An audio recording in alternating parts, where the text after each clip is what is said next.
यहाँ तक हमने डिस्कस कर लिया था कि after 1 billion years star formed and then nitrogen oxygen carbon is formed. तो नेक्स्ट जो पीरियड ऑफ टाइम है after 9 billion years matter and gravity are combined to form a single star that is called sun and heat increases. Basically sun जो है आपको पता है कि burning जो है वो एक गैसेस का एक गोला सा है, ठीक है। बर्निंग स्टार आप कह सकते हैं। इसके अंदर जो है टेम्परेचर इसका 6,000 डिग्री सेंटीग्रेड इसका जो सरफेस टेम्परेचर है सन का, तो इट्स मीन के इसका टेम्परेचर बहुत ज़्यादा है, तो हीट भी बहुत ज़्यादा इंक्रीज होना शुरू होगी। तो after this phenomena when sun is formed, तो डस्ट जो है वो रिवॉल्व करना शुरू होगी अराउंड इट। चूँकि इसकी ग्रेविटी भी बहुत ज़्यादा होगी, ये हाईली इंटेंस पार्टिकल है इन द यूनिवर्स, सन जो है काफ़ी बड़ा है, तो इसकी ग्रेविटी भी बहुत ज़्यादा होगी। तो वो जो डस्ट निकली थी, जो स्मोक निकली थी बिग बैंग से, एक्सप्लोजन से, वो इसके अराउंड जो है वो रिवॉल्व करना शुरू कर। तो दिस जो स्मोक डस्ट है, इससे से जो है ना प्लैनेट्स, मून्स एंड अदर्स जो है आप कह लें स्पीशीज इन द यूनिवर्स जो है वो फॉर्म हुई। प्लैनेट्स, मून्स, बेसिकली ये वो डस्ट थी जो रिवॉल्व कर रही थी सन के अराउंड, और उसी डस्ट से जो है ये मून्स और प्लैनेट्स जो है वो बने। अब जब कुछ चीज़ें फॉर्म्ड होती हैं, हीट वगैरह जो है वो अब्जॉर्ब होती है, तो टेम्परेचर भी जो है वो ग्रेजुअली कूल्ड होना शुरू हो गया होगा। तो ये इतना कूल्ड हो चुका था कि आपके पास जो है वाटर या ड्रॉप ऑफ वाटर कह लें, या कोई मॉइस्चराइजिंग जो है चीज़ यूनिवर्स के अंदर बनी। Basically this is the combination of hydrogen and oxygen already form. क्योंकि ऑक्सीजन और हाइड्रोजन हमने पीछे पढ़ लिया है कि ये बन चुकी थी, अल्टीमेटली कोई रिएक्शन स्टार्ट हुआ होगा कि जिससे ये जो हाइड्रोजन ऑक्सीजन कंबाइंड हुई और वाटर बना, और दिस जो कम्बिनेशन है इससे आप कह सकते हैं कि वाटर जो है ये एक हीट भी है, वाटर भी है, एनी अदर जो है एग्जिस्टेंस ऑफ लाइफ जो है फंडामेंटल जो रिक्वायरमेंट्स है लाइफ की वो फॉर्म्ड हुई होंगी, तो आपके पास जो बर्थ ऑफ लाइफ है स्टार्ट हुआ। तो बेसिकली जो अर्थ है ये स्टार्ट ही तब हुई थी जब आपके पास हाइड्रोजन और ऑक्सीजन का रिलेशन हुआ। वाटर जो है बेसिकली फंडामेंटल रिक्वायरमेंट्स है to start the birth of life. तो दिस इज जो फिनोमिना है this is called big bang theory.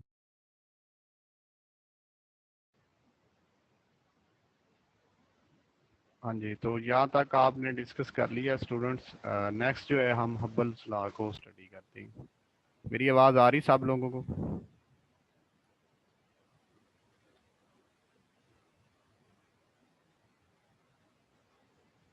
तो स्टूडेंट्स, एज यूनिवर्स जो है वो एक्सपेंड करती है, तो आपके पास जो यूनिवर्स के जो कंपोनेंट्स हैं, जो पार्टिकल्स हैं, स्टार्स हैं, प्लैनेट्स हैं, अर्थ, ईटीसी, जो भी आपके पास चीज़ें हैं, ये एक दूसरे से अवे मूव करती हैं।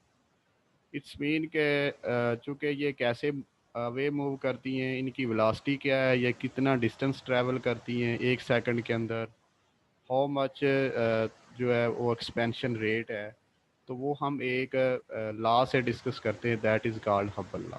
यहाँ पे मैंने कुछ फिगर्स बनाई हैं जो कि ये शो कर रही हैं कि आपकी यूनिवर्स जो है वो एक्सपेंड हो रही है। और बेसिकली सम ऑफ जो साइंटिस्ट हैं उनकी थीरीज भी यही डिस्कस करती हैं, और ये प्रूव कर रही हैं कि जो अर्थ जो आपकी यूनिवर्स है वो ग्रेजुअली एक्सपेंड कर रही है। तो बाय दिस एक्सपेंशन रेट एक लॉ जो है वो एक साइंटिस्ट का एडवन हब्बल्स, उसने जो है वो प्रेजेंट किया कि यूनिवर्स किस रेट से एक्सपेंड हो रही है, किस डिस्टेंस से एक्सपेंड हो रही है। तो यहाँ पे देखिए ये फिगर्स जो है ये कुछ सरफेसेस ऑफ यूनिवर्स को बता रही है। ये आपके पास जो है ये ओपन सरफेस है, ये आपके पास क्लोज सरफेस है, या ओपन सरफेस है लाइक स्फीयर है। तो ये देखें, अगर ये स्मॉल चीज़ थी जब ये यूनिवर्स बनी थी, तो अब कुछ एक्सपेंशन की वजह से इसका जो है वो साइज़ बढ़ना शुरू हो गया। तो बाय दिस एक्सपेंशन अगर ये वाला जो पार्टिकल है ये इससे अवे मूव कर रहा है, ये इधर मूव कर रहा है, ये इधर मूव कर रहा है, तो ये हर एक चीज़ जो एक दूसरे से अवे मूव कर रही है। तो बाय दिस एक्सपेंशन जो है हम डिस्कस करेंगे कि आपके पास जो है बाय दिस कंसेप्ट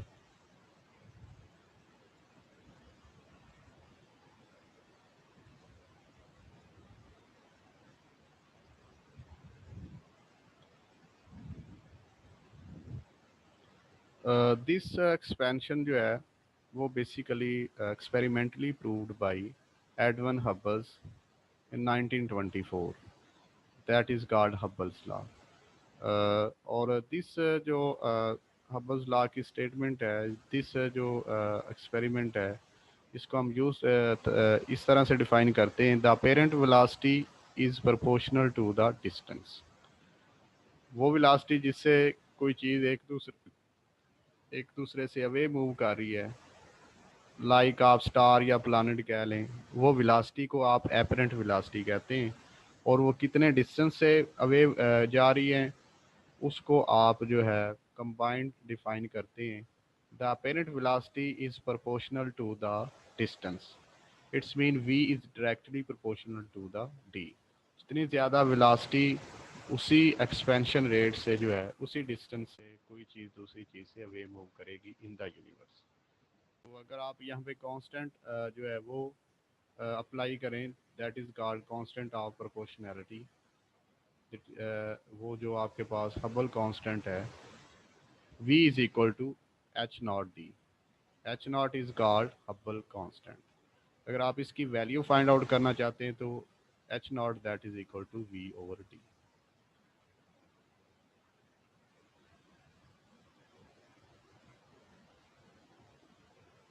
नीचे कुछ हम इस फार्मूले से हम कह सकते हैं कि आप एज ऑफ यूनिवर्स कैलकुलेट कर सकते हैं, age of earth, age of any star, any planet, sun कह लें, कि वो कितने ईयर्स अगो जो है वो फाउंड हुआ था इस लॉ से। तो मैं फर्दर जो v is equal to H naught D है उसको थोड़ा सिंप्लीफाई करता हूँ, तो H naught that is equal to one over T. ये कैसे आया कि वेलोसिटी का जो फार्मूला होता है वो rate of change of displacement होता है। तो टी जो है वो आप यहाँ से इंटरचेंज करेंगे तो डी ओवर वी, और वन ओवर टी बराबर होता है वी ओवर डी के। यहाँ पे वैल्यू हमने वी ओवर डी की जगह पे वैल्यू पुट कर दी वन ओवर टी की। इट्स मीन के हबल का जो यूनिट है दैट इज़ कॉल्ड पर सेकंड। तो ये यहाँ पे ग्राफिकली भी बताया गया है कि by this relation we find the age of the universe, star, planet etc। ये जो आपके पास ग्राफ है ये शो कर रहा है कि आपके पास जो वेलोसिटी और डिस्प्लेसमेंट है ये डायरेक्टली प्रोपोर्शनल है, इक्वल जो है टाइम के साथ जो है वो इंक्रीज या डिक्रीज कर रहे हैं। चूँकि आपके पास यूनिवर्स एक्सपेंड कर रही है, इट्स मीन के डिस्टेंस भी इंक्रीज कर रहा होगा। वो किस वेलोसिटी से इंक्रीज कर रही है, तो यहाँ पे कुछ यूनिट्स हैं दैट इज़ कॉल्ड किलोमीटर पर सेकंड ओवर मेगा पर सेकंड। ये आपके पास जो वेलोसिटी है वो एक सेकंड के अंदर एक जो प्लानिट है वो दूसरे प्लानिट से इतनी वेलोसिटी के साथ जो है वो अवे मूव कर रहा है, 70.6 किलोमीटर पर सेकंड ओवर मेगा पर सेकंड। ये जो मेगा पर सेकंड है ये डिस्टेंस का यूनिट है अकॉर्डिंग टू हबल्स लॉ, और वेलोसिटी किलोमीटर पर सेकंड के हिसाब से कोई चीज़ जब मूव करती है एक स्टार से दूसरे स्टार से अवे, या एक प्लानट दूसरे प्लानट से अवे, तो इतनी वेलोसिटी के साथ जो है वो एक्सपेंड कर रही है यूनिवर्स एक सेकंड के अंदर। और इतने ही डिस्टेंस जो है आपके पास वो एक्सपेंशन हो रही है। ये आपके पास 1 मेगा पर सेकंड जो है वो इसके इक्वल होता है। और ये आपके पास है एक्सपेंशन ऑफ यूनिवर्स, जब आपके पास एक पार्टिकल या एक प्लानट दूसरे प्लानट से अवे मूव करता है। तो यहाँ से हम एज ऑफ यूनिवर्स भी कैलकुलेट कर सकते हैं, जो कि बाय दिस रिलेशन जो है वो इतनी एज ऑफ यूनिवर्स है, इतने ईयर्स गो जो है यूनिवर्स आपकी फॉर्म हुई, 2.0 10 is power 10 years ago. And earth जो है आपके पास 4.4 into 10 is power 9 years ago. तो बेसिकली ये है जी एज ऑफ यूनिवर्स और एज ऑफ अर्थ। ये हम कैसे फाइंड करते हैं? By Hubble's law. आपके पास जो है अगर टाइम दिया गया है या आपने टाइम कैलकुलेट करना है तो आप हब्बल्स कांस्टेंट की वैल्यू जो है वो पुट करते जाएंगे तो आपके पास जो टाइम की वैल्यू आती जाएगी। नीचे कुछ सरफेस ऑफ अर्थ के बारे में मैं डिस्कस करूँगा कि जो रीजन ऑफ यूनिवर्स है उसके अंदर कौन कौन सी चीज़ें हैं और सरफेस ऑफ अर्थ जो है उसकी कितनी टाइप्स है और हम उसको कैसे एक्सप्लेन करते हैं। यहाँ पर जो रीजन ऑफ यूनिवर्स है उसके अंदर अप्रॉक्सीमेटली 100 बिलियंस गैलेक्सीज, 100 या आप इसको 2 ट्रिलियन भी कहते हैं। तो ये जो गैलेक्सीज हैं, हमारा जो अर्थ है जिसके अंदर हम जो है गैलेक्सी जिसके अंदर हम रह रहे हैं उसको आप मिल्की वे गैलेक्सी का नाम देते हैं। इसका जो है अर्थ जो एक पार्ट है मिल्की वे गैलेक्सी का। अब जो ये आपके पास जो गैलेक्सीज होते हैं इनकी शेप क्या होती है? वो एलिप्टिकल भी है जी, स्पाइरल भी है, और आप ये भी कह सकते हैं कि एक गैलेक्सी के अंदर जो है 700 billion stars in one Galaxy जो है, लाइक ग्रैंड ऑफ सैंड्स। एक गैलेक्सी जो इतना बड़ा होता है कि उसके अंदर 700 बिलियन जो स्टार्स हैं वो समा सकते हैं, एग्जिस्ट कर सकते हैं। इट्स मीन के आप उनको अनकाउंटेबल चीज़ें काउंटलेस हैं, उनको काउंट नहीं कर सकते। नीचे जी है जी टाइप्स ऑफ यूनिवर्स। तो जो यूनिवर्स है उसकी बहुत सारी टाइप्स हैं, लेकिन यहाँ पे जो है जो वेल नोन या जो डिफाइंड है वो जी ओपन है, क्लोज एंड फ्लैट सरफेस। अगर आप अर्थ की बात करें तो अगर उसकी सरफेस ओपन है लाइक स्फेयर तो दैट इज़ एक्सपेरिमेंटली करेक्ट, क्योंकि अर्थ जो है वो लाई का बाल है, सफ़ियर है। अब इस सफ़ियर की वजह से ये एक मैंने यहाँ पे कंपोनेंट्स ड्रा किया था that is called Euclidean geometry. ये आप प्रीवियस क्लासेस में पढ़ चुके हैं कि ये ट्रायंगुलर शेप अगर आप किसी भी ज्योमेट्री के ऊपर ड्रा कर लें तो इट्स मीन के दैट इज़ वायलेट, और वहाँ से आप जो है एक्सिस वगैरह एंगल्स वगैरह फाइंड आउट कर सकते हैं। अगर आप बात करें क्लोज्ड सरफेस की, इट्स मीन के अगर आप इस सफ़ियर से कुछ मटेरियल को निकाल दें, कुछ चीज़ों को निकाल दें लाइक प्लानिट या स्टार, तो उसकी शेप इस तरह होना शुरू हो जाएगी, that is called closed surface of universe या अर्थ भी आप इसको कहते हैं। और यहाँ पे देखिए इसकी डेंसिटी कम होने का मतलब ये है कि इससे जो है बहुत सारी चीज़ें निकलना शुरू होगी। तो एक्सपेरिमेंटली या मैथमेटिकली प्रूव के लिए हमें सफ़ियर शेप की जो अर्थ है वो आपको इन्फॉर्मेशन फ्राहम करती है। ये वाली सरफेसेस जो है इससे आप कोई भी ज्योमेट्री, कोई भी मैथमेटिकल रिलेशन फाइंड आउट नहीं कर सकते। अगर आप फ्लैट सरफेस की बात करें तो इट्स मीन के आप अगर एक पॉइंट से स्टार्ट करते हैं मूव करना तो आप आपकी कोई जो है वो लिमिट नहीं है, आपकी कोई मंजिल नहीं हो सकती कि जहाँ तक आप पहुँच सकते हो।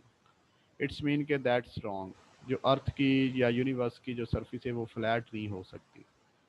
फ्लैट हमें इसलिए नज़र आती है क्योंकि हम एक टाइनी पार्ट के ऊपर जो है वो लिव कर रहे हैं, क्योंकि अर्थ जो है वो बहुत बड़ी है, यूनिवर्स बहुत बड़ी है, तो हम जहाँ पे रह रहे हैं वो हमें ऐसे ही नज़र आता है कि जैसे फ्लैट है। अगर फ्लैट होगी तो आपने एक पॉइंट से जब स्टार्ट किया है तो इन्फिनिट टाइम तक आप दौड़ते रहेंगे, आपको कभी दूसरा पॉइंट नज़र नहीं आएगा। इसका मतलब होता है फ्लैट सरफेस। लाइक जैसे आपकी वैल्यू पाई की वैल्यू है, जो पाई की वैल्यू है बेसिकली वो यही बताती है कि आप जो है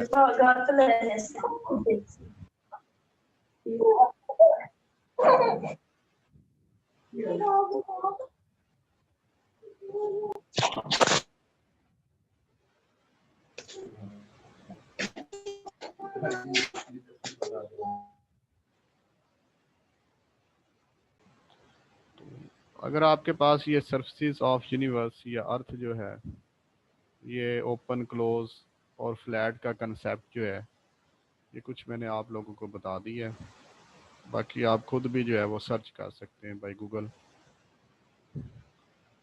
जो अकॉर्डिंग टू मेरे माइंड में थी वो मैंने आप लोगों को एक्सप्लेन कर दी।